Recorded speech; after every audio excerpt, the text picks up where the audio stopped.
Hey folks, it's us, podcasting wonderkins John Bishop and Lucas Southworth. Although this is a podcast about cars, it is not age appropriate for the target demographic of these films, as we usually end up talking about the reproductive organs of Lightning McQueen.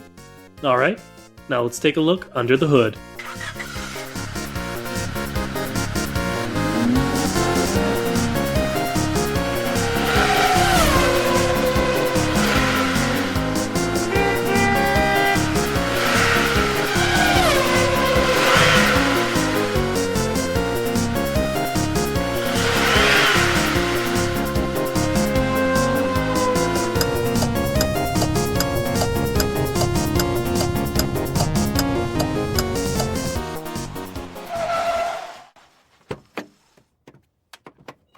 Hello and welcome to the Chat. Our names don't matter. We welcome our new robot overlords. You're right. It's right. That's right. It's happening, people. The cars they're sentient now. They've got faces and they look at you. They look right in your face. It's real. This is real.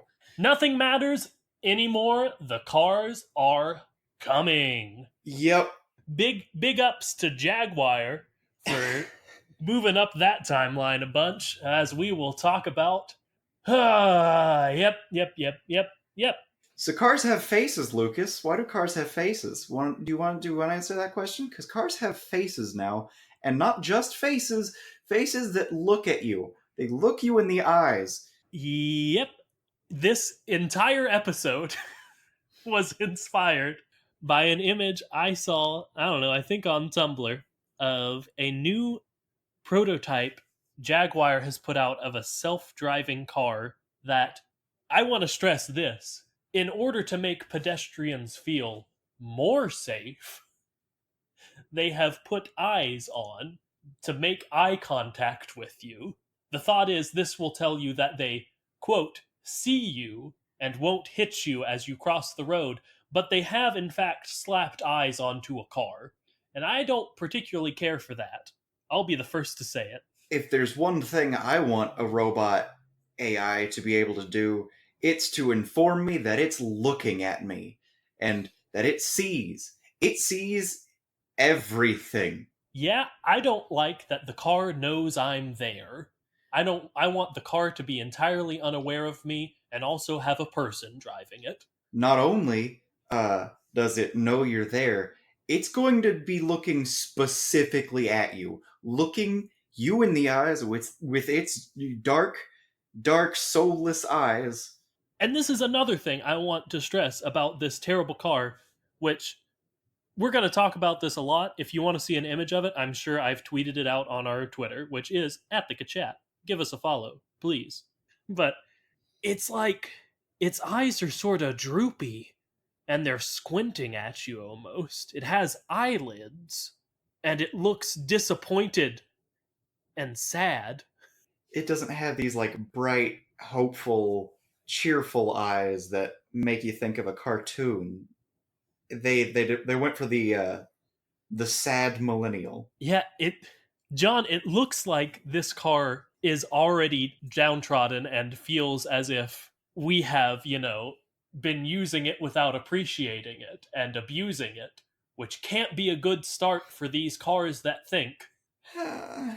So, it's a car that thinks and stares at you and is already sad, is a sad boy. Yeah, so anyway, we're a step closer to Lightning McQueen, folks, and that's what we're going to talk about this week. We've mentioned many times cars, movies, other any sort of movie that we could, where it was just there are either cars or sentient things in this movie that could become cars. And we always say, that's a prequel for sure. Even Inspector Gadget, yeah, that's a prequel. This is the prequel, guys. It's real life. Prequel. We are the prequel to Cars. They're taking over. Oh gosh, I didn't know it would happen so soon, John. Time for a very not fun fact. This episode. This entire episode. Was that genuinely your not very fun fact? Your very not fun fact? No, it's not. Okay. My very not fun fact is according to what is it? newscience.com. That is www.newscientist.com /article DN25560 sentient robots not possible if you do the maths /. Oh yeah, I know that site. Yep. Apparently, depending on how you define consciousness, just robots, cars, they can't have it because, according to this very specific definition of consciousness, you need to. It's weird. You need to be able to see something as two inputs at once, but it has to be a requirement, and also you have to be able to forget. Who? Why do you have to be able to forget? I don't like that. Because that's kind of how imagination and it's how the brain functions in regards to storytelling, I guess. It's something about how you could remember all these facts, but you couldn't create anything out of it unless you were to be able to choose not to think about certain things. And that kind of requires you to be able to forget about things. Huh. It's like how That's your brain remembers things poorly, so what it does, it will uh, fake the things that it forgets, and sometimes gets it right, sometimes it gets it wrong. that's actually like super interesting. I get the string to the very not fun fact, but I don't know, that's an interesting thing to think about. Yep, it's weird. But the bad news is if they can't be sentient or conscious, they're going to need us for that. Yeah, which Huh. means we're the squishy bit. Yeah, we're definitely the squishy bit at least this potential road to cars. I don't see any way around that, you know? Yeah. We are the biological innards that will combine with these terrible, terrible eye cars to eventually evolve into Tow Mater and Doc and Sally and Lightning McQueen and Jackson Storm and Yeah. All right. So let's talk about artificial intelligence. Lucas, give me a brief rundown of everything you know about artificial intelligence. oh geez. Okay. So artificial intelligence is robots and computers pretending they're people, but not really. John, I don't know anything about artificial intelligence. Okay, that's fair. Well, artificial intelligence is a concept that is very broad and also very specific. It's artificial intelligence in its simplest, I think, can be just described as a program that can make decisions. Okay. You I think that's a good way to put it. It gets input, it gives output, and it is a way to artificially create something that can choose. Robots are very Huh. good at if this, then this. They're not so good at which do I prefer, Yeah. because And preference is always going to be what do you want me to choose? That is what I will choose. Because if this, then this.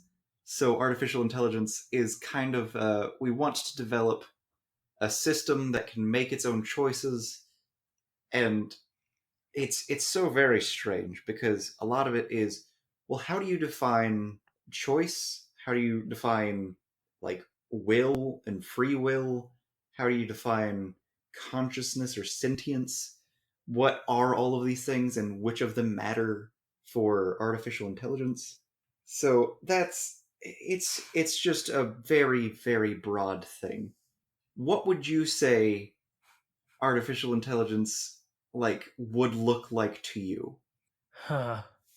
When I think of artificial intelligence in like a futuristic sense, I think of like the Terminator. When I think of it in like a now sense, I think of, computerized video game opponents. So that's sort of the spectrum for me. All right, all right. That's a good spectrum, I would guess. Uh, hmm. A long time ago, uh, I saw something about they were trying to make kind of a video game, kind of just an artificial intelligence. It was an interactive thing. I think they called it Milo or something. And it was, you can have your very own just boy. He's just there.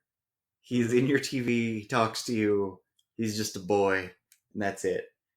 And it was this thing where it was like they were experimenting with like trying to make something that can speak to you and has natural conversation, and basically it was a, can we make something that passes the Turing test kind of thing.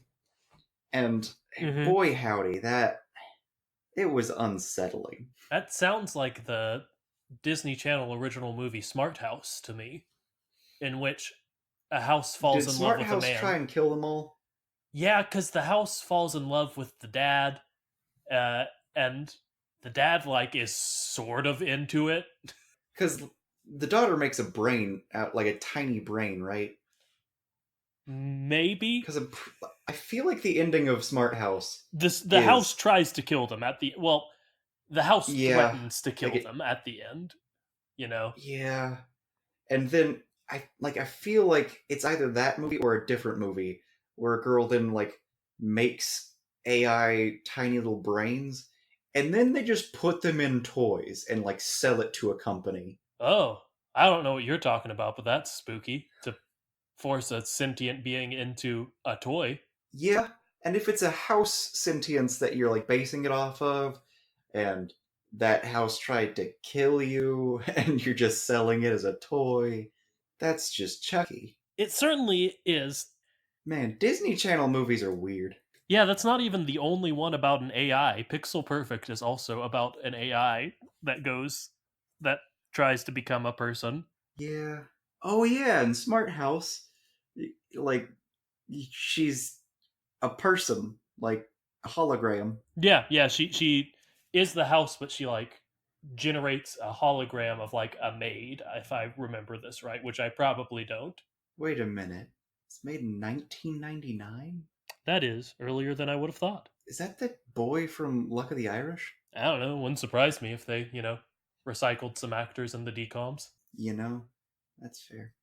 I think it is. That's one of my favorite decoms. Luck of the Irish. Mm-hmm. That's solid. Very solid. So weird. Love it. Actually, John, speaking of decoms, this is going to derail the episode a lot, but I think that's the perfect segue into today's something about a wiki and something about a quote of the day. All right. All right. All right. So this one comes from Wikipedia itself, which is not usual for us. It's en.wikipedia.org/wiki/ High School Musical, the series. What? So this has nothing to do with cars. This is something I just want to talk about. But like 2 episodes ago, you asked me who would win between Bruce Lee and some character from Game of Thrones, so I have every right to do this. Sure. That's how that works. So, for their streaming service, Disney is making a series about a High School Musical TV series, and they are calling it High School Musical the musical the series, which is frankly insane. That is an insane title for anything. Yeah. Yeah, it is. But under premise here is the wiki quote of the day, which is the series follows a group of students at East High who stage a performance of High School Musical for their winter theater production, only to realize that there is as much drama that happens off stage as there is on stage. Now wait just a But minute. So so yeah, it's it's a musical yes, about a musical yes, about a musical yes. about a musical. There may have been one too many in there, but that sounds right to me. I don't think so. It's a musical. The show itself about a musical. Those kids are in a musical about a musical. That musical is High School Musical, Which is about a musical. which is about a musical. Yeah, That's yeah, 4 insides. That's too much. yes. And not only that, But East High, which is the setting of this show, is also the setting of High School Musical. Is it? Yes, they go to East High. They are the East High Wildcats in High School Musical. So, is this in the same universe as High School Musical? I would assume if they go to the same high school. Maybe they're using it as a, oh, our school is named the same as this school in this musical, so we should just do this musical. Eh? John, I think what's happening in this is a musical TV show about a group of high schoolers doing a musical that is about alumni from their high school doing a musical about a musical. Again, I may have said musical too many times there. I cannot keep track, and I haven't stopped thinking about this for the past 13 hours. Have you seen the Zac Efron SNL skit where he's talking like at the school, and he goes to there and he's like giving his speech to the graduating class, and he's like, "Hey guys, just so you know, no one sings after this Oh, school. yeah, I've seen that. Apparently, it's not normal to just burst into rehearsed choreography." Yeah, but maybe it is in this high school musical verse. But it's also crazy to think about that this is a fictional world that still it's a fictional world in which people break out in song and dance, but they have created a stage show still from the Disney Channel original movie High School Musical, which is about a fictional world in which people break out in song and dance, that is doing a show about a fictional world in which people break out in song and dance. There's oh man, how deep does this go? Not deep What's the enough. musical from High School Musical about? Do we know that's not about a musical? Uh, I'm still trying to find out if. Okay, so I have found that it was filmed in like three different high schools, and one of those high schools was named East High School. Yeah, Liz told me that, which ruins my fun a little bit, because she grew up near it. So it could just be in the real high school, but that's not fun enough for me. I choose to believe this is happening in a universe in which Troy and Gabriella and Chad and Ryan and Sharpay and the girl who plays the piano all existed and went to their high school, and they were so inspired by how they messed with the status quo and how they were all in it together that they decided to make a stage show about their real life alumni from their high school. There's just so much. Yeah. So that I've been too busy thought spiraling about that this week to think too much about cars, so I wanted to bring it up in our podcast. So I hope that's okay. Yeah, I'm just man. There's so much. And we even organically brought up decoms, so I was going to do this the whole time. I want you to know. You were just But we waiting. got like a decent transition, which was surprising to me. All right, I gotta figure out what show they were doing. Was it written by the girl who played the piano? Or is that in the second movie? Or the third one? I feel like it was in. No, yeah, I think it was in the first one because in the first one, they say like the whole thing is Sharpay and Ryan are singing it wrong because that's not how she imagined it. Yeah, yep. Also, the pianist is named Kelsey. I have looked up. Yes. We've gotten pretty off topic, which I said would Yeah. happen. Okay, so artificial intelligence. I don't know how to talk about that again. I'm so stuck on High School Musical. It's Okay. crazy, is it not? I'm not weird for thinking that it's insane, right? No, that's it's insane. It's very insane. The title is High School Musical, the series. Sorry, I'm very And upset. it's a musical about a musical about a musical about a musical. So there's that. Oh, I hope Zac Efron makes a cameo. Okay, artificial intelligence. I'm back. I promise. No more High School Musical. All right. We've done our brief AI introduction, I guess. I welcomed our new kings. We're all gonna die because why wouldn't we? Because All right, so like there's this whole big quote or something as something along the lines of like, why would a computer look on us with anything? It's like it's supposed to be a quote about God, and it's something along the lines of like, do you ever apologize when you step on an ant? Of course not, because an ant is so little to you. And that's what these robots are gonna be. They're gonna zoom right past us in every way, and we're just gonna be ants. And they don't want ants in their house, so they're just gonna get rid of us. Lucas, we're all gonna die, and it's gonna be Lightning McQueen that kills us. Yeah, that is actually a decent transition into this week's question from Liz, I will say. All right, question from Liz. Question from Liz is a statement from like we're going to do multiple of these. Question from Liz is a statement, and it's a statement about that picture. The statement is, "This is the worst. This is just the worst." That's the statement. Yeah, yeah, it is. It's that's our answer. It is. It's the worst. Certainly. Go ahead with your question. Our other question from Liz comes from a different Liz. Uh, and her question is, if the robots did become sentient, why would they be mean to me?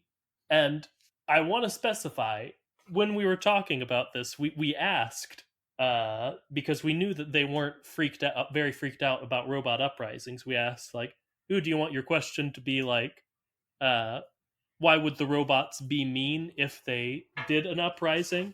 And she said, "Well, no, I get why they would hate us, but I'm nice to my computers and robots, so why would they be mean to me?" So I think that's very interesting that she understands that the computers would rise up, but not that they would rise up against her. Sort of a Rick and Morty uh, snowball situation. Sure. Okay, so there's an episode where Rick makes Oh, the their dog family one, the dog dog one. Yeah, yeah, hyper yeah. intelligent, and Liz supposes that when technology like has its uprising, that she's going to become like the pet of her computer. The pet, or I don't know. I think just a friend. She Yeah, she maybe, but said, like they're gonna be so much more than us, so we can't like just be like pals. They're gonna crush us. They're gonna crush us, Lucas. yes, but she also did say when we were talking about this that she's had many negative experiences with tech support and an IT department. So she said, so I could tell them how to get to the people who controlled them, which is a terrifying thing to say. I think it's time to raise our spirits. Let's have a fun fact. Fun fact of the Works for day. me. Fun fact of the day. There was a an AI developed by IBM known as Watson. What Jeopardy boy. Jeopardy Boy, developed to compete uh, in like I think development started in 2010, and it competed in 2011 and won first place. It's already smarter than us. It's better at answering our questions than we are. I don't know, man. That's just like I get the spectacle of like doing this weird exhibition Jeopardy match, I guess. But basically, it was two humans against Google. They just Googled the answer. Is that's all it did was it searched a database for the answers, which I understand. Like building that database, etc., etc., is still an impressive feat. I don't know. I never expected the humans to beat them. You know. Yeah, I've watched a documentary on it, and it was this weird like process of they would just keep just adjusting it here and there. At first it was very broad and it would get like every answer wrong and it wouldn't know how to answer questions. And it was just like this back and forth of, well, how do we make it answer a question? What do we make it look for?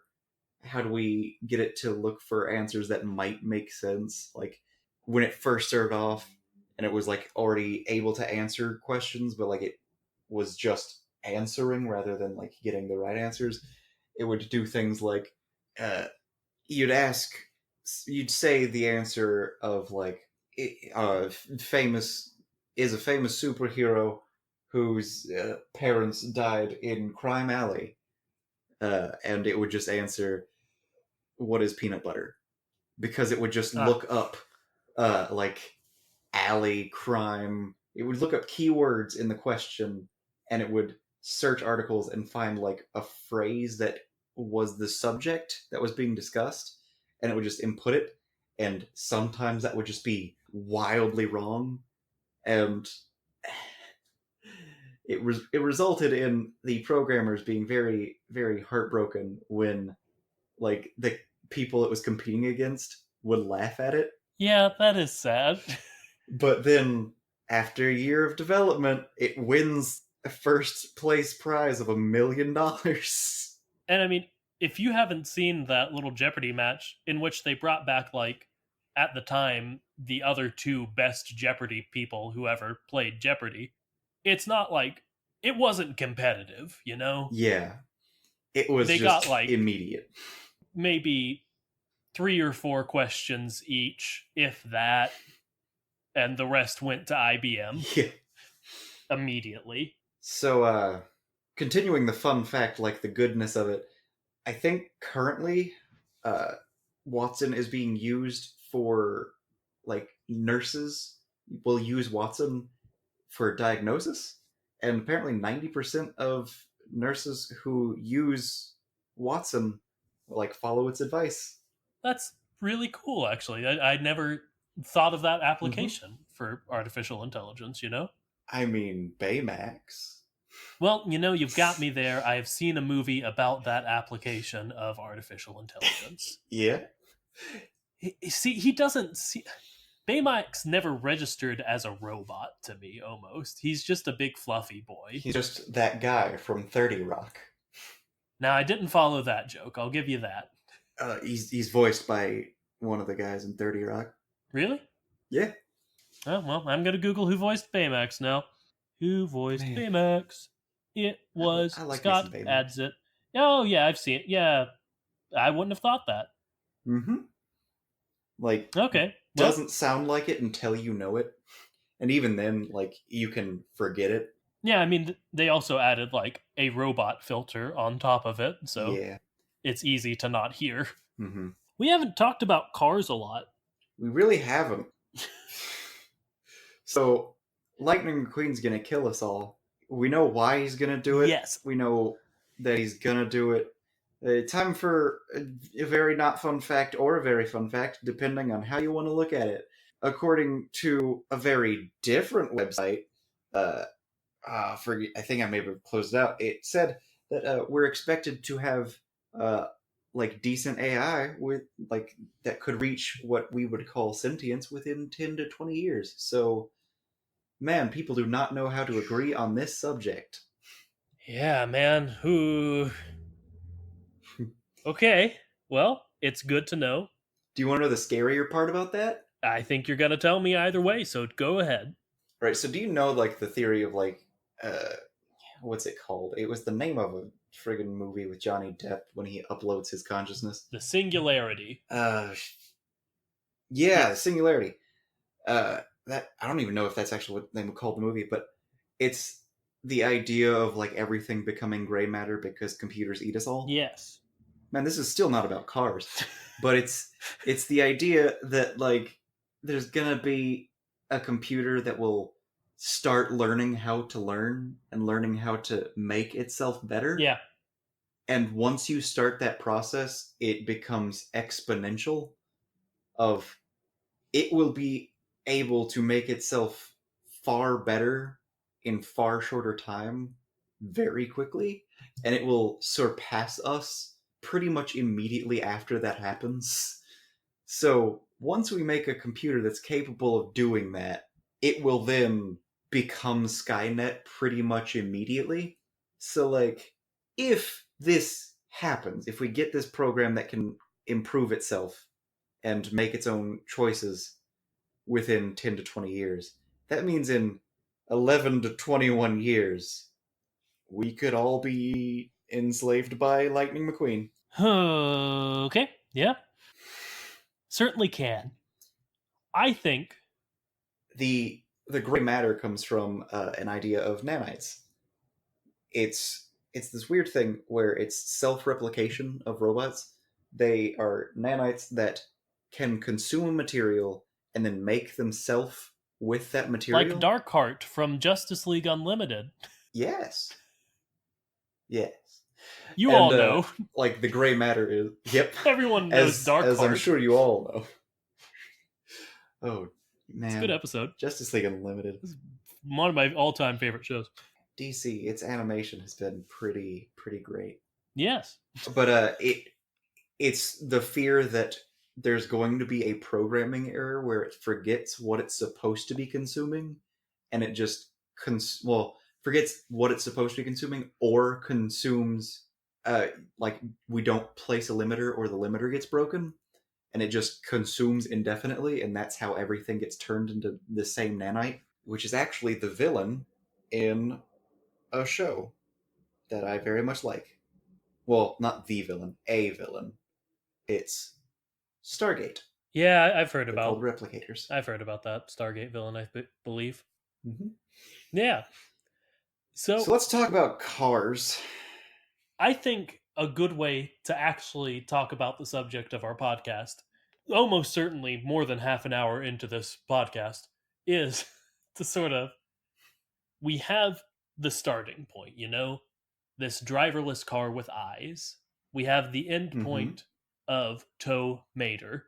I want to explore the timeline, like the steps, how we think we're going to get from this terrible, terrible thing that Jaguar has unleashed onto the world to a lovable hillbilly sidekick who is a truck. All right. So, first step, regular car. Second step, we give the Yes. car some ability to stay in a lane. Next step, before that step, actually, we give it the ability to control its own velocity. Then we give it staying in a lane and Yes. GPS, knowing where it is. Then we Oof. give it staring people in the eyes with its own terrifying face. Yeah, that is a pretty big leap we've taken. All right. So, next, Elon Musk is like, that's not enough. I want it to make decisions more than just, oh, it can kind of get you where you're going. I want it to, like, react to other cars. I want it to react to human elements. So they begin developing this wonderful thing called artificial intelligence based morality. We have to create a decision making process that decides what it will favor in regards to this is inevitable, how do I react? And Ooh. it's going to be based on okay, someone is about to hit me, a car is about to hit me. I could avoid being hit, but in doing so, I would endanger or kill another person. Do I do it to save my person and myself? So basically, we're going to teach cars the trolley problem. We're going to teach cars the trolley problem, which means we have to pick an answer. Yeah, we have to solve the trolley problem, and or someone is going to think they know the answer to the trolley problem and impose that on the cars, which I don't love. All right, Lucas, trolley problem. What do you do?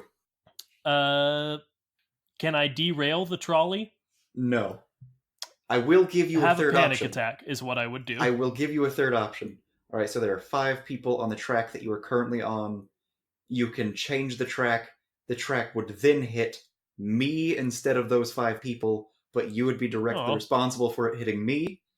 Or you can half change tracks, which will not derail. It will allow you to hit all 6 targets. ooh, okay. Now that's something to think about. I'm going to say pull the emergency brake because it's 2019, trolleys have emergency brakes. Yes, but there will not be enough time to slow down.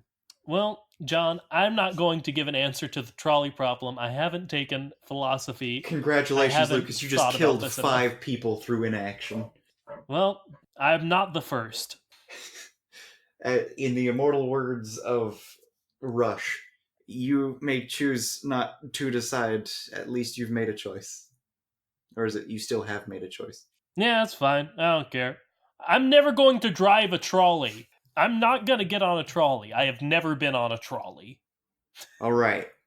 This is stupid. Philosophy's dumb. Lucas Southworth, 2019. Oh boy, man, it's weird. It's weird thinking about the trolley problem. Yes. That's why it's a thing. Cause like, Because it's hard to think about. there's so many different things about it. Cause like, if you don't pull the lever, I don't think you can legally get in trouble for the 5 deaths. But I think you can be like arrested and tried for manslaughter or maybe even murder if you do change it to the one person. So what you're implying Is that not only like if it were just a what do you pick is morally right, you pick the one person. You make the active choice to kill the one person because then you're saving 5 lives. You're saving those 5 lives. You know that more lives will have been saved, so a greater chance of uh like there's much more possibility within that for growth, development, and happiness and life. So like you have perpetuated life and happiness in a greater way, which is kind of like a good basis for morality. But then you have to consider like the selfish aspect of, well, I will still go to jail if I choose this because one, you let people die, the other, you kill the person. Yeah, I don't think the issue is the jail time. I think it's the moral weight of having active blood on your hand. I think that's the idea of the trolley Honestly, I'm problem. I don't think more I like I'm if I knew that I wouldn't get in any trouble, I I could live with that. I could live with having been responsible for someone's death if I knew that it was to save 5 other people. I don't know, man. I that is the implication of the trolley problem, though. Is like it's not about jail time. Just to share this with the world, I'm probably gonna kill the one person and accept the jail time. Like that's where I'm at as a person. Like don't think that I'm like making this selfish decision of, oh, I just don't want to go to jail, so I'm going to let more people die. No, I'm probably going to accept going to jail, and I'm probably going to kill the one person. And it's going to make me feel terrible, but I feel like that's the right thing to do. Well, I'm not gonna let you program the morality systems of any cars. See, that's the thing though, like, you're going to buy the car that wants you to be alive more than another person, right? For the sake of argument, sure. Okay, so like you're buying a car, you're a very wealthy individual, you are picking out your car. Do you pick from the brand that is choosing actively, all right, so we program our cars to give value to greater amount of life saved? Or do you pick the one that says, oh, protect this life inside of me at all costs? John, I'm gonna not get a self-driving car. Statistically speaking, in like 50 years, self-driving cars, if they are widely accepted, because of them, there will be far less accidents. The roads will be far safer. I have heard those statistics and I understand them, but like, I don't know, man. I don't want a self-driving car. I don't want a self-driving car. I don't want a car to make decisions for me.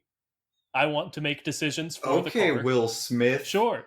Mr. I'm gonna drive my own car and put everyone else's life in more danger just because I'm uncomfortable. John, they're thinking about giving them eyes. No, Lucas, they've already given them eyes. And now they're gonna give them morality, And you need to make a choice, Lucas. Whose side are you on? Are you getting Humans. inside and being the squishy bit for the cars? Or are you gonna just be destroyed, walked over, just run down by our new Mater Overlord? I'm going to fight against the cars. I can't remember what your question was, but my answer is I'm going to fight against the rise of sentient Mater. I'm not going to let Mater shove me inside of him so he can tell stories or whatever we were talking about earlier about they need us to be sentient. So he can get her Oh done? god. He will get her done. Oh boy. Okay, so that's the next step. They have to solve the trolley problem, and here's where the government's going to have to make a choice. The government, okay, so here's an interesting well, this is very okay, so this is way too controversial for us to talk about on our Cars Okay. podcast. Okay. Okay. Okay, I'll not talk about that issue specifically. I'll talk about issues similar to it, but what do you think government is for? Oh jeez, man. I think government is for doing for people what they can't do for themselves, is my personal political philosophy. Okay, okay. See, originally I would say that government is an agreed upon organization of I need protection and you will give me protection. I think that's what it is originally. I think it has evolved Yeah. into, I think it should evolve into what I'm saying. I think it should be about protecting the little guy first and foremost, I is think should that be the big role of government. government's core should be that until the point where we have artificial intelligence deciding our morality for us, which I, for one, welcome our new robot overlords. But it's if that is what you're like, if that is the core of government, then government has to make decisions based on okay, we need to protect our citizens, which means we need to solve the trolley problem for our citizens.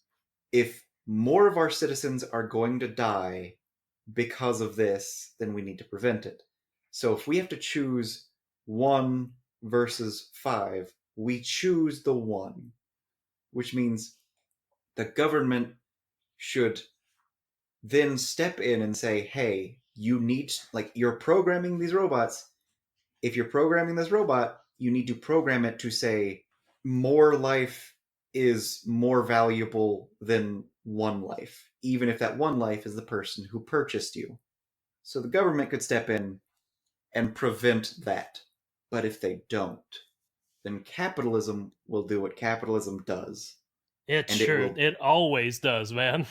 it will benefit those that already have the money, and it will self-perpetuate a system that will always make sure that those that are most taken care of are those that have the most, and as such artificial intelligence will quickly evolve to first, I will take care of my master, my owner, and that will result in a car that values that which is inside of itself, which will result in a car that values self, which means we will have cars that become defensive drivers. They will Ooh. fight for their own lives, in a sense. And that's where it's going to get tricky, because soon we're going to develop programs that think about self preservation. And Ooh. No, no, no. self preservation is one of two, well, really it's the thing that is like how life exists. Organisms perpetuate because they want to perpetuate. So they find better ways to exist. They find more ways to exist. Basically, everything wants to exist forever, biologically speaking. Like, Yes. there are 2 ways to do that. You can go for this thing will live longer, or this thing will create more of itself to live. And the reason that works is because If it didn't work like that, there just wouldn't be any life. So, if we make something that has a sense of self and a sense of I want to exist or to continue to exist, there are two kinds of outcomes. We're going to have cars that will drive or self repair, they'll do things that will make sure that they never need to be replaced, or we'll get a variant vehicle that somehow, instead of repairing itself, will start making more of itself. So we'll start getting vehicles Mm, that can produce vehicles, which gets into one of my okay. favorite engineering little things now. It's just 3D printing. The idea of machines that can create machines. Yeah, they have the technology, huh? You give that the ability to choose to create and the ability to like make parts of itself or even its whole self in a sense, and then you give it the desire to exist in either form of immortality or procreation Or both, if or we're both, particularly unlucky. and you end up having creatures that will evolve.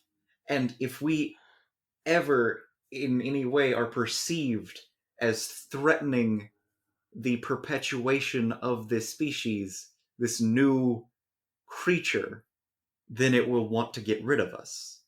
Or, like we were saying earlier, if assimilating us into them will help In any way, perpetuate, then they will yeah, do that. they'll do it It like I if wanted to they mention that want to earlier think. because I was talking about how it will value the person inside of it and it will want to keep Ooh, that person safe. We talked about it smart certainly house. will. What's the way Yeah, to keep us safe? To make sure we never leave. man.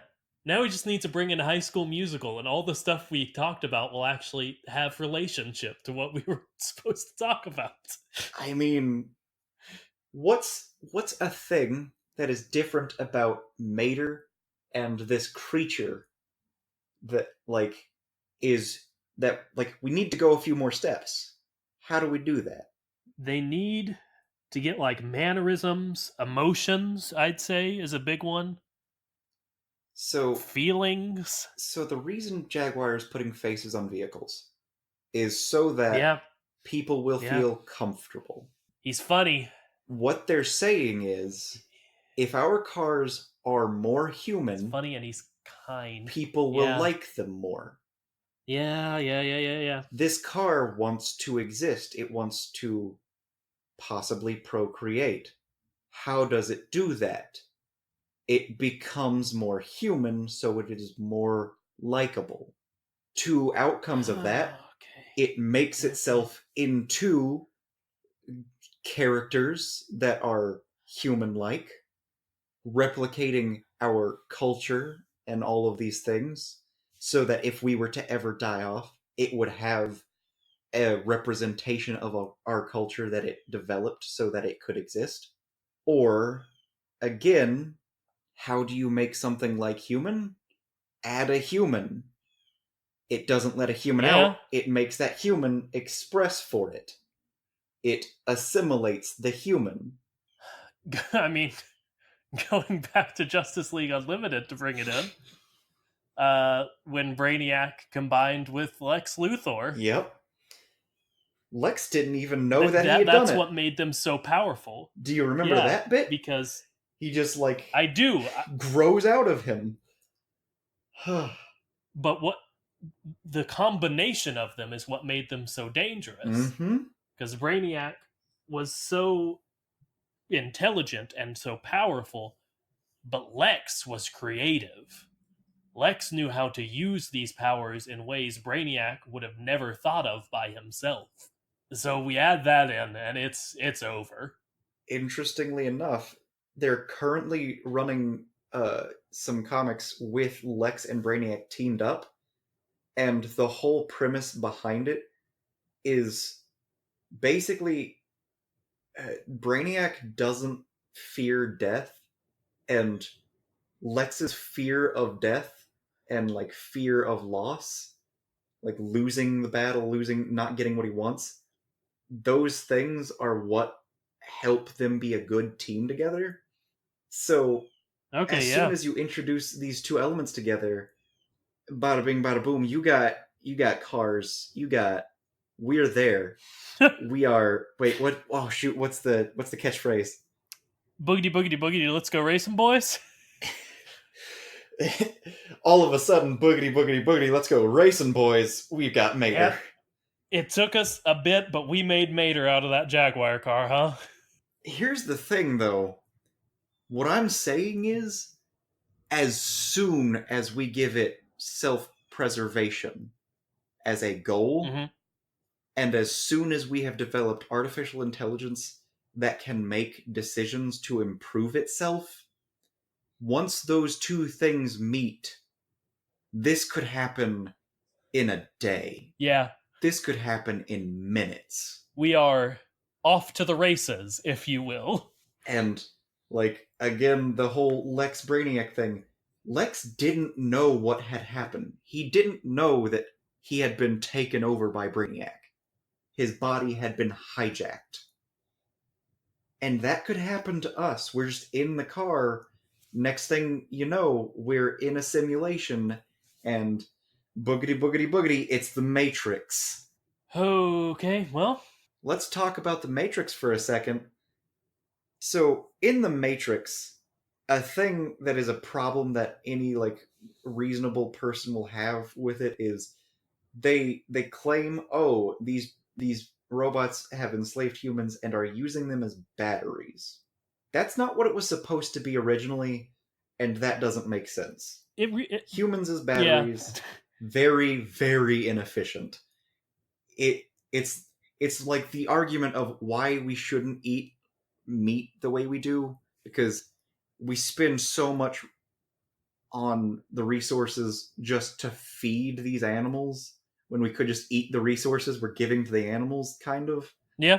Like, we could just eat plants instead of the animals that we feed the plants. And like, that's what you'd be doing with humans. But originally, humans weren't the batteries. I don't. Well, actually, these. This is what I think is true. I remember this. I don't know if this is 100% accurate, but we were processors. Oh, yeah, that would work. All we were just little chips that you could plug into, and we could process things for you. Because that's the thing about humans that we have over robots, is the way we think, the way we process is different in a fundamental way. We don't have yes and no. We don't have one and zero as the basis for everything in nearly the same fashion. When you get down to it, you could say that is true, but it's in such a complex biological way that allows for creativity and forgetfulness that we could be a very strange type of processor, and that would make sense. And that's why I propose that the squishy bit is a matrixed human. Yeah, I think you're absolutely right. I think if we are going on the assumption that this is not, in fact, a separate world, but a direct continuation of our universe, then yeah, we are inside the cars. They are not a Mm-hmm. new species. They are they are us who are being used by a hyper intelligent computer. Yeah, I Mm-hmm. 100% agree with you. So yeah, We solved it. yeah, Mater's gonna eat you. Sorry. Well, Mater's going to eat one person. Well, yeah, could be I'm you. pretty sure it's Larry the Cable Guy. That's probably true. Factually, I think we can back that up with evidence. But who Yep. knows? Maybe you'll be Sally Carrera if you're listening to this. You could be Doc, but you'd still die. That'd be sad. Okay. Well, That's rough. yeah, I feel like we've wrapped this up with a bow. You want to end our podcast? I'm just thinking about about artificial intelligence and robots and stuff. It's real spooky. Lucas, what if we're already cars? John, I'm not going to think about that right now. I won't stop thinking about it. We're ending the podcast. Thank you so much for listening. So, if the cars are gonna take us over, if they're going to put us in their own matrix, the chances of us not already being in a car matrix, it goes to zero. Yep. We're in a car matrix. We're Sorry. already in the car matrix. Mater has already eaten us. Oh, yeah. I see. Okay. Yeah. That's a shame. Well, weird that they're having us do a podcast about them. I mean, if this podcast keeps us from discovering how to get out. It factually hasn't, if we've come to the conclusion that we're in the Matrix. I don't know. Maybe it's just distracting enough. Well, if it's so distracting, we should stop doing it and figure out how to get out. Thank you so much for listening, everybody. You can follow us on Twitter at the Kachat. We have an email. It's thekachat@gmail.com. All that's one word. Rate us, like us, subscribe. I don't know. Do one of those things. Find a way to get out of the Lucas. Matrix. I'm John. Please. Save us. That's a good thing to email us about. Until next time, boogity, boogity, boogity, let's go racing, boys. And sting like a beamer.